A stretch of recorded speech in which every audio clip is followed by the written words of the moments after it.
ॐ अज्ञानतिमिरन्दस्य ज्ञानाञ्जनशलाकया चक्षुरुन्मिलितं तस्मै श्रीगुरुवे नमः। श्रीचैतन्यो मनोभीष्टं स्थापितं येन भूतले स्वयं रूपा कदा मह्यं ददाति स्वपदान्तिकम्।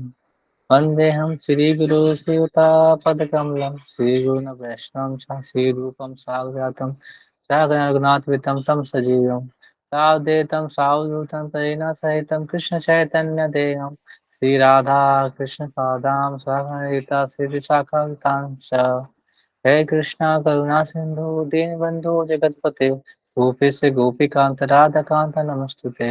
तप्त कांचन गौरांगी राधा वृंदावनेश्वरी वृषभानुसुते देवी परमामि हरिप्रिये। वाञ्छाकल्पतरुवृक्षा कृपा सिन्धुभ्यश्च पतितानां पावनेभ्यो वैष्णवभ्यो नमो नमः। जय श्री कृष्ण चैतन्य प्रभु नित्यानंद श्री अद्वैत गदाधर शिवासादि गौर भक्तवृंद।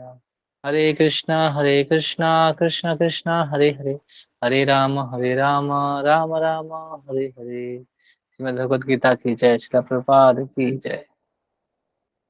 हरे कृष्णा। तो आपका स्वागत है भगवद गीता के इस सत्र में। तो हम लोग अभी भगवद गीता के दूसरे अध्याय का अध्ययन अध्ययन कर रहे हैं। और भी हम लोगों ने इसके अध्ययन में जाना कि हमने आत्मा के बारे में जाना, फिर निष्काम कर्म योग के बारे में जाना, भक्ति योग, भक्ति करने से हमें क्या लाभ होता है उसके बारे में जाना। तो ये क्यों बता रहे हैं, किसको बता रहे हैं? अर्जुन और कृष्ण के बीच जो संवाद चल रहा है। अर्जुन कहाँ पड़े हुए? मोह में पड़े हुए हैं। युद्ध के मैदान में वो युद्ध करने से पहले जो वार्तालाप चल रहा है, युद्ध करने से पहले अर्जुन के मन में क्या आया है? अर्जुन के मन में जो मोह मोह आया है, उसके बाद क्या आया है? भोग की इच्छा, फिर अगर पाप कर्म करेंगे तो उसके पाप फल की चिंता, इसके बारे में। उसके बाद भगवान दूसरे अध्याय में क्या कर रहे हैं, उसका आंसर कर रहे हैं। तो हम लोगों ने आज हम लोग अभी जो श्लोक है, जो 44 श्लोक है गीता का, दूसरे अध्याय का, बहुत इंपॉर्टेंट है। जैसे हम लोग ये टॉपिक जो हम लोग आज लेने वाले हैं, ये बहुत मतलब अभी हर लोग इससे जूझ रहा है। हर कोई इससे निकलना चाहता है। जो स्ट्रेस है, सबको तनाव है और जिंदगी में, और उससे हर कोई निकलना चाहते हैं। तो हम इसमें थोड़ा सा हम जानने का प्रयास करेंगे हमें ये स्ट्रेस क्यों आता, क्यों, इसका मुख्य कारण क्या है। तो हम लोग एक बार श्लोक पढ़ते हैं। आपके पास गीता है तो गीता का दूसरा अध्याय और दूसरा श्लोक निकाल सकते हैं, 44 श्लोक। नहीं तो आप सुनिए। भोगेश्वर प्रसक्तानां तया उपचेतसाम व्यसात्मिका बुद्धि समादो न विद्यते। तो क्या बोले इसमें? भोगेश्वर प्रसक्तानां तया उपचेतसाम व्यसात्मिका बुद्धि समादो न विद्यते। तो यहाँ पे क्या बोल रहे हैं भगवान? इसका अनुवाद पढ़ते हैं। जो लोग इंद्रिय भोग तथा भौतिक ऐश्वर्य के प्रति अत्यधिक आसक्त होने से ऐसी वस्तुओं से मोहग्रस्त हो जाते हैं, उनके मनों में भगवान के प्रति भक्ति का दृढ़ निश्चय नहीं होता। यहाँ पे एक कंडीशन दे रहे कि अगर कोई अपने मन को स्थिर करना चाहता है, तो हम लोगों ने पहले पढ़ा इसके जो पहले का जो श्लोक था, उसमें क्या था? जो वहां पे हम लोगों ने पढ़ा कि पुष्पित वाणी मतलब वेदों की जो वाणी है ना, फ्लोरी वर्ड है, मतलब पुष्पित वाणी, पुष्प के फूल जैसे मोहक वाणियां है। तो हम लोग क्या उसमें मोहित हो जाते हैं, क्योंकि वेदों में कर्म कांड भी है और सच दर्शन लिखा हुआ है। वहां पे भक्ति के ज्यादा नहीं, ज्यादा भाव, नास्तिकता के भाव ज्यादा दिए गए हैं, इसीलिए उसमें हम लोग ज्यादा उसमें समझ नहीं सकते। तो हम लोग क्या होते हैं, उसके कर्म कांड जैसे होता है ना, कि कोई फूल के प्रति आसक्त है और फल के प्रति आसक्त है। जैसे हम लोग कर्म कांड क्यों करते हैं? हमको कुछ इच्छा होती है। जैसे हमको पुत्र प्राप्ति करनी है, तो पुत्र प्राप्ति के लिए हम लोग कुछ कर्म कांड करते हैं, कुछ हवन करते हैं। तो वो क्या है, वो हमें क्या कर रहा है, हम और भी भोग ऐश्वर्य में क्या कर रहा है, फंसा रहा है। तो वही इस श्लोक में भगवान बता रहे हैं कि जो भोगेश्वर, क्या बोले, भोगेश्वर सत्ता नाम, मतलब जो भोगेश्वर में पड़ा रहता है, उसकी जो स्थिति है कभी भी समाधो न विद्यते, मतलब उसकी जो समाधि में कभी भी स्थिर नहीं रह सकता। तो भगवान पहले से लोग इसके पहले बोलते हैं कि नेहा अभिकार मानस्ति, मतलब क्या बोलते हैं कि कोई छोटा सा भी कोई भगवान के लिए कुछ सेवा करता है तो उसको अच्छा से फल मिल सकता है। फिर निष्काम कर्म के बारे में, योग के बारे में बताया, फिर उससे पहले आत्मा के बारे में बताया था। तो इसमें क्यों इतना वो दे रहे हैं स्ट्रेस की, ये जो हमारा जो भोग की भावना है, हमारे अंदर, सबके अंदर एक भोग की भावना है। हम सब चाहते हैं कि हमको भोग प्राप्त, और वही एक कारण है जो हमको क्या करता है, हमेशा इस जगत में बांधे रखता है। हमारी इच्छाएं तो बांधे रखती है ना। अब मान लीजिए अगर हम कुछ भी चाहते हैं, आज हमने एग्जाम्पल से हम एक एग्जाम्पल देते हैं। अगर हमारी इच्छा हुई एक गाड़ी खरीदने की, कोई भी एक कार खरीदने की इच्छा होती है हमें, तो उसमें सोचिए क्या क्या लगेगा आपको। आप सोचेंगे कि नहीं हम उसका पैसा कहाँ से लाएंगे, पहले सोचेंगे पैसा कहाँ से लाएंगे, पैसा कहाँ से आएगा, फिर हमको हमको जॉब करना पड़ेगा। तो हम लोग के पास पैसा नहीं है तो क्या कहेंगे, ईएमआई मिलेंगे। फिर उसको हम पूरा जिंदगी भर ईएमआई चुकाते चुकाते क्या है, उसमें बंध जाएंगे। तो हर लोग क्या है ना, हमको बांधे रखता है। जैसे फैमिली है, फैमिली भी क्या करती है, हम इस जगत में क्यों फंसे हैं। आप देखिए, अगर गृहस्थ लाइफ है, वर्णाश्रम के अनुसार आप जी रहे हैं तो अच्छा है। लेकिन अगर आप गृहस्थ लाइफ में भी क्या कर रहे हैं, भोग की इच्छा से जी रहे हैं कि ये मेरी भोग की वस्तु है, मैं इससे क्या करूंगा, मैं ये मुझे खुश रखेगा, ये स्थिति में आएगा ना, तो हम कभी भी सुखी नहीं हो सकते। तो अभी के लोग जो है ना, इतने स्ट्रेस में क्यों है, क्यों है, क्योंकि भोग की इच्छा इतनी बढ़ती जा रही है हमारी कि हम उसमें स्ट्रेस में आते जा रहे हैं।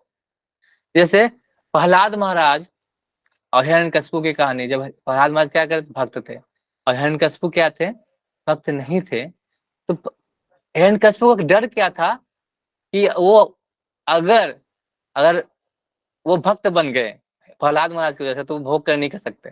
तो हमें बहुत लोग भक्ति में क्यों नहीं आते, पता है क्यों? कि जैसे हम लोग क्या करते हैं, 4 नियम का पालन करते हैं, तो क्या बोलते हैं कि आप लोग जीते क्यों हैं फिर।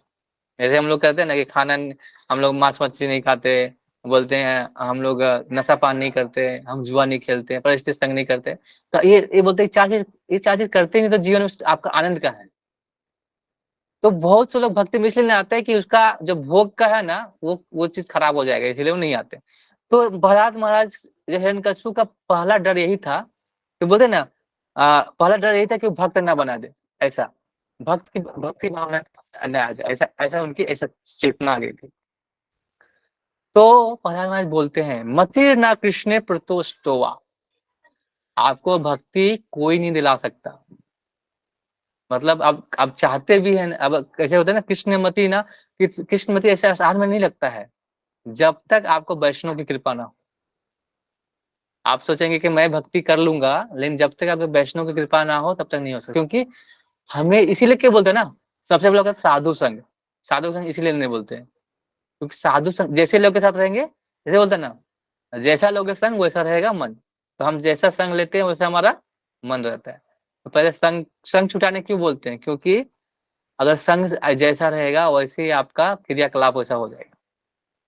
तो इसीलिए सबसे पहले क्या बोलते हैं, साधु संग। साधु संग सर्व शास्त्र कहे, लव मत साधु संग सर्व सिद्धि होय। ये बोलते हैं, चेतन चैतन्य बोले हैं कि अगर लव मत साधु संग हो तो सब सिद्धि हो जाता है।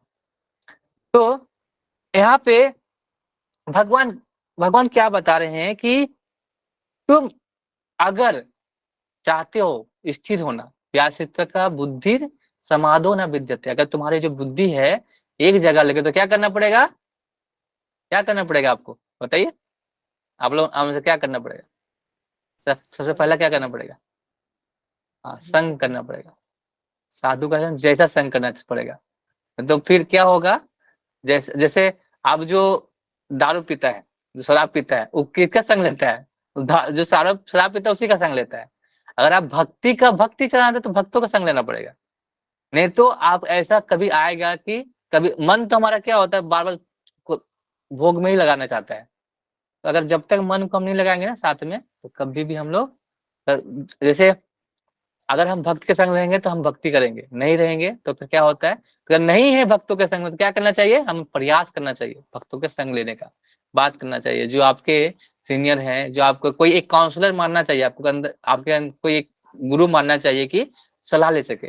कोई भी आपके लाइफ में होना चाहिए, भक्ति में भी अगर, अरे ये भी है कि अगर आप, ये तो आध्यात्मिक जगत का हो गया। अगर आपका आपका बुद्धि एक जगह नहीं है तो आप भौतिक जगत में भी अभी आप सफल नहीं हो सकते क्या? अगर एक जगह पे बुद्धि नहीं है तो आप नहीं हो सकते। हम लोग भी क्या कर रहे हैं, भाग रहे हैं, जीवन में भाग रहे हैं, खाली भाग रहे हैं, करना क्या है कुछ पता ही नहीं। तो सिर्फ भक्ति के अलावा और कोई ऐसा चीज नहीं है जिससे आपको ये जो जो हमारा जो बुद्धि एक जगह लग सकता है। अभी का युग में क्या हो गया है, अभी अभी हम लोग क्यों इतना इतना ज्यादा हम लोग क्या डिप्रेशन में क्यों जा रहे हैं, इसका कारण क्या है? सबसे पहला कारण है कि हम लोग क्या है, भोग भोग में ज्यादा जाते हैं। जैसे हम लोग बाहर जाते हैं कमाने के लिए, क्यों? क्योंकि हम ज्यादा से ज्यादा भोग कर सके। हम लोग क्या करते हैं, फ्लैट लेते हैं, लग्जरियस लाइफ जीने के लिए क्या करते हैं, बेड बनाते हैं मस्त, मलमल का बेड लगता है, सोने के बाद पता चलता है कि हम कहाँ सोए हैं, नहीं पता चलता। डिप्रेशन इतना ज्यादा है कि लोग क्या कर रहे हैं, मेडिटेशन भी करते हैं, टैबलेट भी ले रहे हैं, टैबलेट लेके खाते हैं। आप देखोगे बड़े शहरों में बहुत लोग हैं, बहुत पैसे हैं, बहुत बहुत सब कुछ का सुविधा है, लेकिन फिर भी वो डिप्रेस है, उसके सामने कोई बात करने वाला कोई नहीं है। तो क्या हो रहा है, वो डिप्रेशन में जा रहा है, बार बार डिप्रेशन जा रहा है। तो मेडिटेशन करने से भी परिणाम नहीं हो रहा, टैबलेट खाने से क्या हो रहा है, हार्मोनियम चेंज होते हैं हमारे अंदर। ये तो हम लोग को क्यों हो रहा है, ऐसा हमने दिनचर्या ऐसा बनाया है। हम लोग सोते हैं कितने, 12 बजे के बाद, 2 बजे के बाद, 3 बजे के बाद, उठते हैं 10 बजे। अगर हम ब्रह्म मुहूर्त में अगर उठ के हम क्या करते हैं, ब्रह्म मुहूर्त में हम जितना ज्यादा उठेंगे, सतोगुण में उतना रहेंगे। हम 10 बजे उठते हैं, आराम से मुंह मुंह आज तो लोग आजकल तो ब्रश भी नहीं करते, लोग करते हैं चाय पीता हूँ, चाय पीते हैं, फिर चाय पीते हैं, फिर प्रेशर बनता है। लोग कोई कोई सिगरेट पीते हैं तब उसका प्रेशर बनता है, तो फिर जाते हैं, फिर उसका दिनचर्या 10-12 बजे शुरू होता है। तो ऐसे लाइफ जी रहे हैं, तो क्या आप डिप्रेशन में नहीं जाएंगे तो कहाँ जाएंगे? लेकिन हम लोग जो जीते हैं, जो भक्त जीते, कैसे जीते हैं, सुबह उठते हैं 4 बजे ब्रह्म मुहूर्त में, फिर क्या जाते हैं, मंगल आरती जाते हैं। तो क्या होता है मंगल आरती, मतलब अगर मंगल आरती में जाते हैं तो हर आपका शुरू किससे हो रहा है, मंगल से। तब आपका आपका पूरा दिन कहा जाएगा, मंगल ही जाएगा। इसीलिए मंगल आरती नाम दिया उसको। तो अगर आप इससे करते हैं तो क्या होगा, आपका डिप्रेशन लेवल कम होगा। ऐसे अगर आप दिनचर्या नहीं चेंज करेंगे तो आपका डिप्रेशन आना ही है। और हमारे अंदर ये सारा चीज कैसे आया, भोग का भावना कैसे आता है? हमारे अंदर बहुत सारे अननेसेसरी डिजायर है, आर्टिफिशियल डिजायर है। जैसे हम लोग क्या करते हैं कि अगर कोई किसी का देख लेते हैं, क्योंकि बड़ा घर बना रहा है, बड़ा घर बना रहा है, तो क्या सोचते हैं कि अरे ये बड़ा घर बना रहा है, हम भी बनाएंगे। तो क्या करेंगे, हमारी इच्छा हो गई एक, तो उस इच्छा को हमको क्या करना पड़ेगा, पूरा करना पड़ेगा। उसके बाद क्या करते हैं लोग, ऐसा भी है कि शादी शादी हो गया, अरे सुंदर बीबी उसको हुआ है, अरे उससे भी सुंदर बीबी से हम लड़के से शादी करेंगे, ऐसा। तो ऐसा चलता है। तो ऐसा कंपटीशन चल रहा है, भोग का कंपटीशन चल रहा है। फिर बोले गाड़ी वो अच्छा लिया, मर्सिडीज लिया, हम उससे रेंज रोवर लेंगे। तो ऐसे करते हुए क्या पूरा जीवन बीत जाता है, बचता क्या है, कुछ नहीं। लाइफ में कुछ नहीं बचता है। और हम ऐसे भाग रहे हैं, कहाँ जाना है, कहाँ पता है, कुछ पता नहीं। तो हमारा जो भोग की भावना है ना, हमें ऐसे ही दौड़ाते रहती है। तो हमें क्या करना है, इस भोग की भावना का क्या करना है, दूर करना है। नहीं तो हम दौड़ते रहेंगे आखिर लाइफ पे, और लास्ट में क्या बचेगा, फिर हम बूढ़े हो जाएंगे। जैसे हमने देखा है, बहुत सारे लोगों को देखा है, बहुत से लोग बहुत पैसा है, क्या है, बहुत सारे पैसे हैं, लेकिन क्या कर रहे हैं, खाने से पहले एक गोली खाते हैं, फिर खाना खाते हैं, फिर खाने के बाद एक गोली खाते हैं। आपके पास भोग की सारी वस्तुएं हैं, लेकिन क्या कर रहा है, बिना नमक वाला खाना खाना पड़ रहा है, क्या है कि उसको बीपी है, उसको शुगर फ्री वाला खाना खाना पड़ रहा है, क्योंकि उसको डायबिटीज है। तो एक शरीर का लिमिट है भोग करने का। अब हम लोग क्या करते हैं, इसको लिमिट से बाहर कर देते, तो ना भोग कर पाते अच्छा से, ना भक्ति कर पाते, दोनों से चले गए। तो अगर हम क्या करेंगे, भोग ऐसा प्रसक्ता नाम, हम लोग को क्या करना पड़ेगा, उस भोग की भावना को त्यागना पड़ेगा। भोग करना है कितना, जितना आपको शरीर की जरूरत है। और हम भोगता नहीं है, हम भोगता नहीं है, कुछ पहले मानना पड़ेगा, भगवान ही भोगता है। हम क्या है, भगवान के सेवक रूप में। तो यह बोला व्यासत्मक बुद्धि समादो न विद्यते। मनुष्य जीवन का असली लक्ष्य क्या है बताइए। आपका हमारे मनुष्य जीवन का असली लक्ष्य ध्येय क्या है बताइए। मनुष्य का असली लक्ष्य मैंने बहुत बार बताया, आप लोग में से कोई आंसर करना चाहिए, हाथ उठा सकते हैं। आध्यात्मिक और उन्नति। और कुछ सवाल जवाब आने चाहिए, बताइए। कोशिश कर सकते हैं, ट्राई कीजिए, ट्राई। हमारे मनुष्य जीवन का असली ध्येय क्या है, मतलब उसका। यस प्रभु। हाँ, आवाज नहीं आया प्रभु, फिर से बोले। तो भगवत प्राप्ति। यस प्रभु, बहुत अच्छा आंसर। और कोई को जवाब देंगे।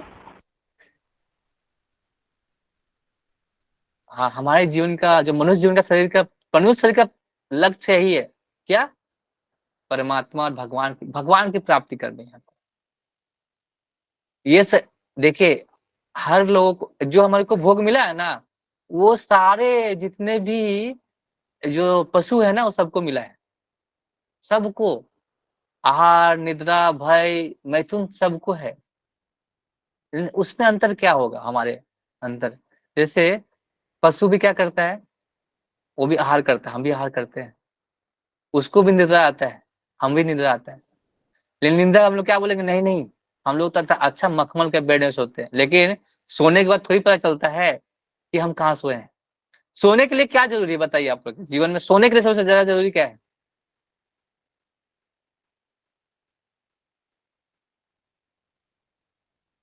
क्या है बताइए। भक्ति। नहीं, सोने के लिए हमको सोने मतलब ऐसे भक्ति नहीं, सोने के लिए क्या जरूरी है। नींद आनी चाहिए प्रभु जी। हाँ, ऐसे ऐसे ऐसे।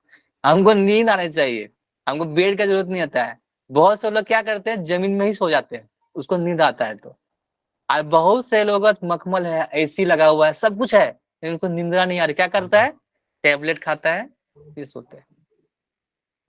तो वैसा लाइफ जिसके क्या होगा आपको।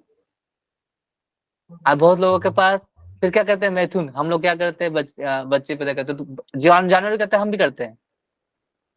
और क्या है, भाई उन लोगों को भाई होता है, हम ऐसे हम लोग का भाई होता है, हम लोग का भाई होता है ना। चोर से हम लोग क्या करते हैं, सिक्योरिटी कैमरा लगाते हैं चारों तरफ से, फिर उसको घेरते हैं, ऐसा करते हैं। तो हमारा ऐसा चलते रहता है। तो हमें क्या करना है, पूरी बुद्धि को लगाना है। जब तक हमको भोग से और ऐश्वर्य से जब हम तक नहीं निकालेंगे अपना दिमाग मतलब माइंड को, तब तक हम एक जगह पे स्थिर नहीं हो सकते। आप भौतिक लाइफ का भी बात करो या आध्यात्मिक। जैसे आप अगर भौतिक लाइफ में जैसे हम पढ़ना चाहते हैं, अगर हमारे एक जगह पर माइंड नहीं है तो भी कैसे कर सकते हैं। और एक जगह पे हम अगर बिजनेस भी करना चाहते हैं, अगर एक जगह पर नहीं, तो क्या होगा, होगा हमारे साथ, नहीं होगा।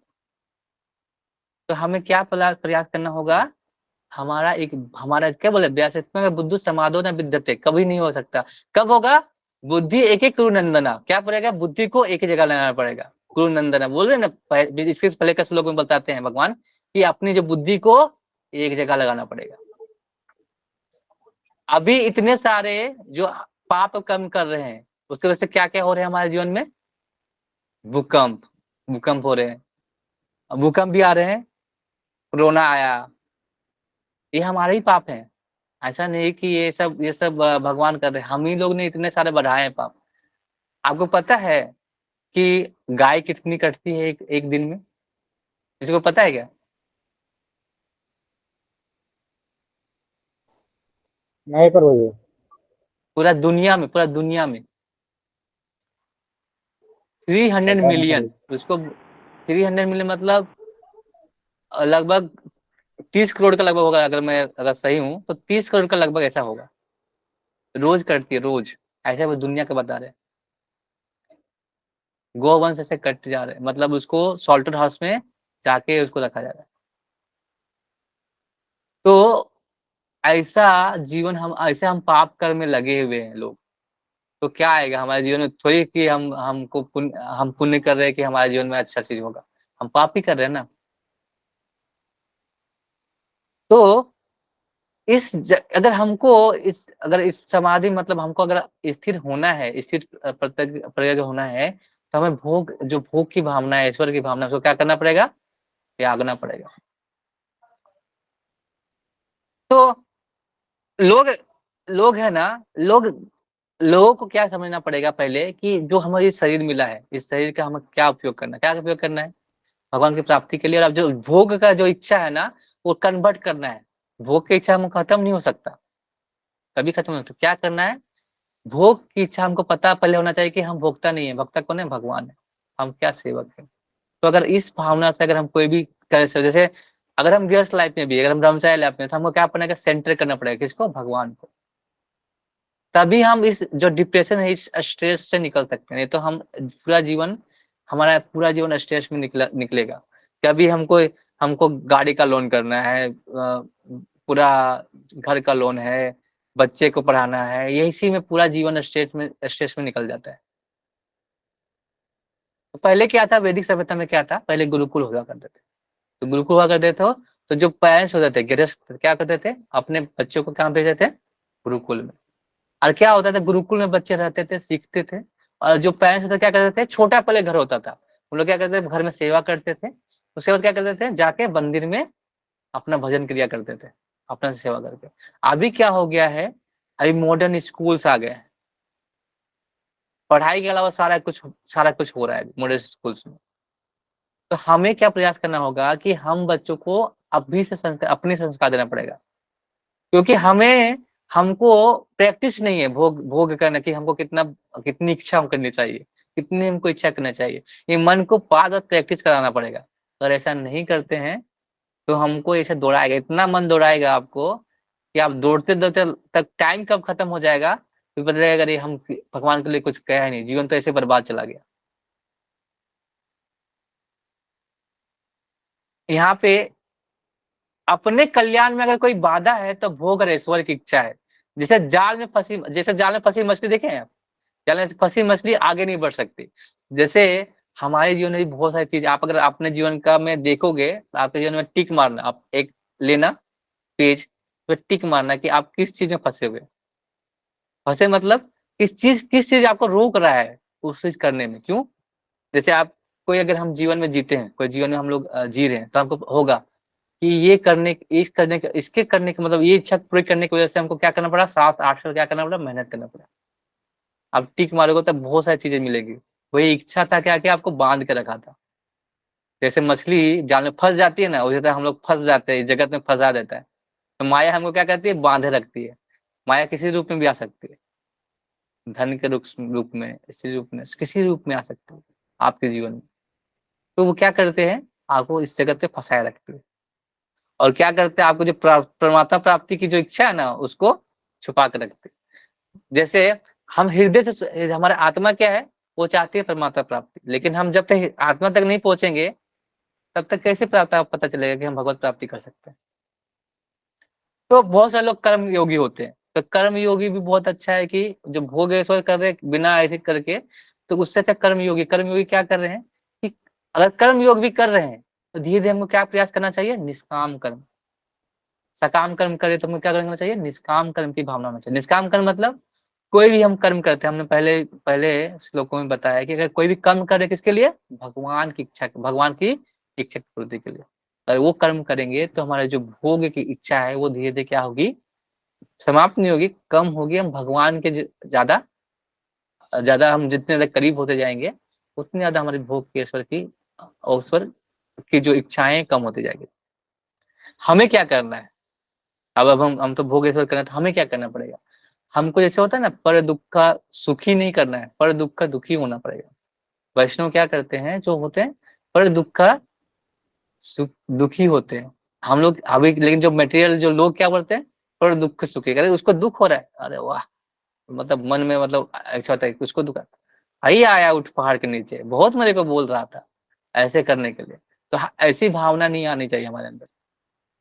तो एक ऐसी भावना चाहिए कि हमको दुख देखना है, हम लोग को क्या करना है, दूसरे को भी मदद करते हुए अपनी भावनाओं को, इच्छाओं को क्या करना है, एक तरफ भगवान की इच्छाओं में लगा के उसको पार करना है।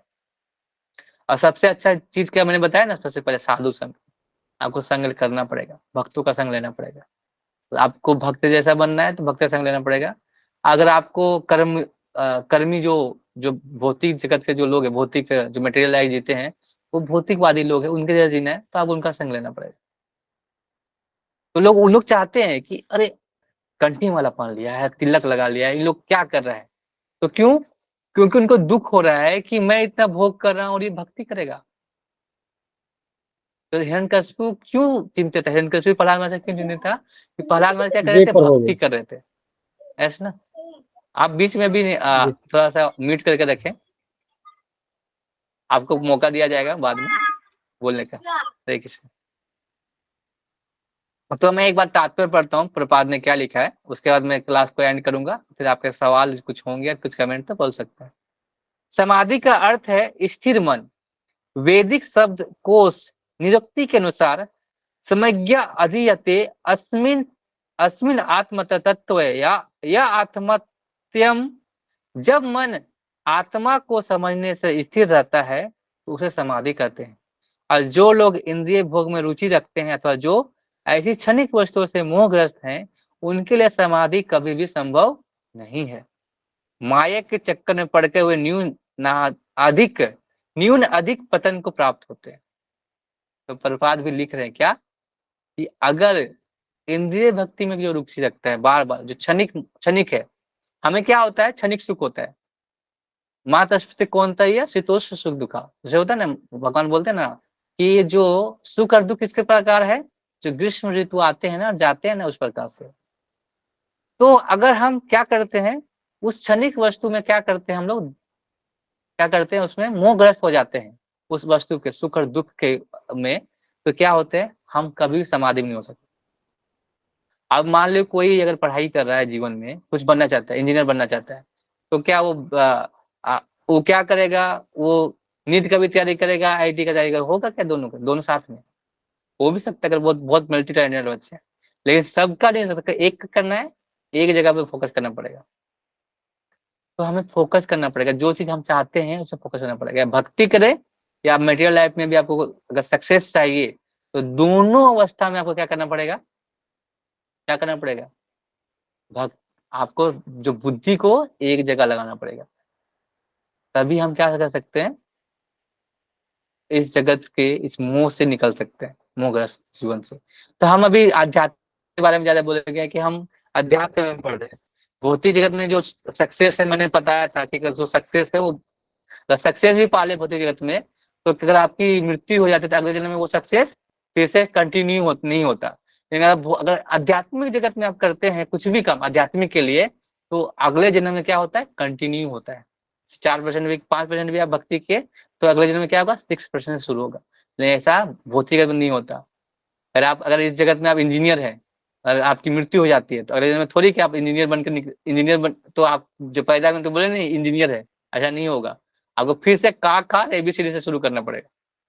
तो इसीलिए क्या करना है? भक्ति अगर आप विफल भी हो गए तो कोई बात नहीं, अगला जन्म में फिर से मिलेगा आपको मौका।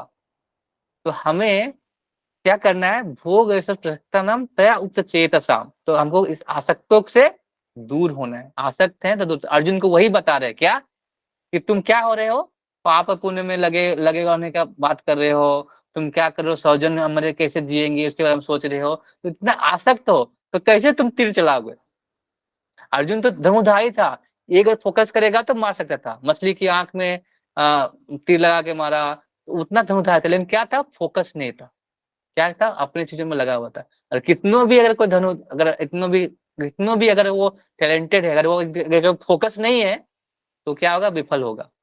तो भगवान इसी के माध्यम से उसको समझाने का प्रयास कर रहे हैं। हरे कृष्णा। तो आप भी प्रयास करें कि हम अपनी जो भोग ऐश्वर्य चीज है उसको कम कैसे करें। हम थोड़ा सा भी अगर हम सिंपल लाइफ जीने का प्रयास करें ना, वर्णाश्रम सिस्टम यही था, हमको सिंपल लाइफ जीना है।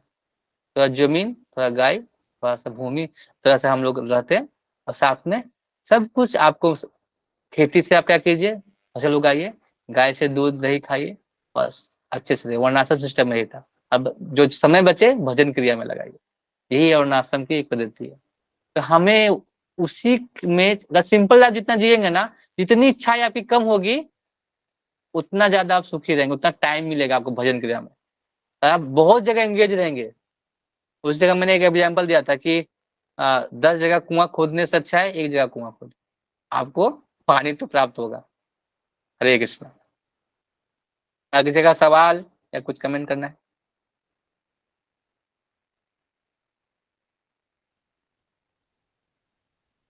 तो कोई सवाल है, क्वेश्चंस हैं?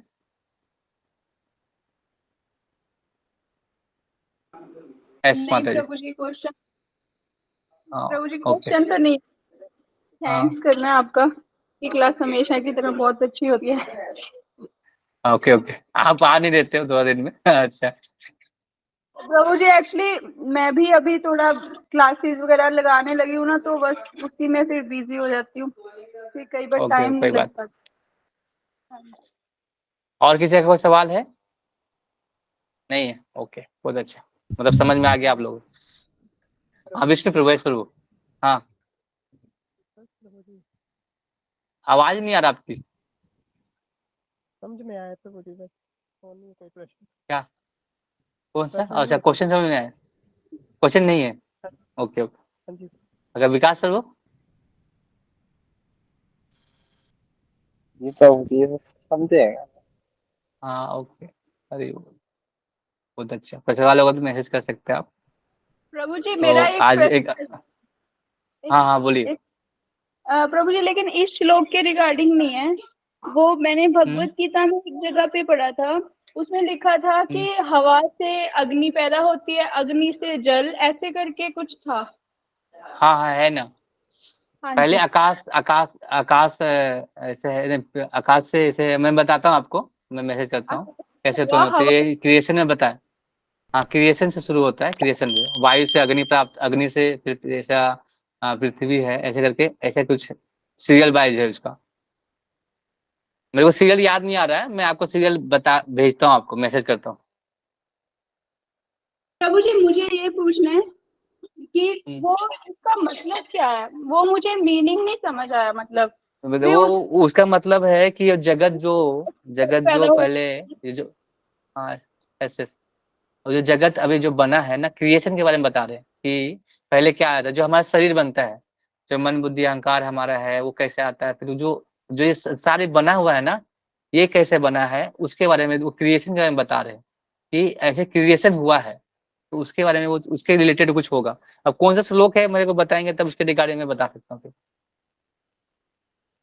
प्रभु जी श्लोक तो मुझे याद नहीं है, मैं देख के बता नहीं, दूंगी। अच्छा देख के मेरे को मैसेज कीजिए, मैं आपको फिर बताता हूँ। पहला या दूसरा चैप्टर इसी में से कोई है? हाँ हाँ, मैं मेरे को इसी चैप्टर में है, मेरे को पता है, लेकिन मेरे को ये क्वेश्चन आपको मतलब मेरे को बता दीजिए, मैं बता दूंगा जी जी आपको। जी प्रभु जी, जी ओके हरे ओके। कृष्ण। और हरे कृष्णा। जय कुमार जी, आपका कोई सवाल? हरे कृष्णा, जय कुमार प्रभु।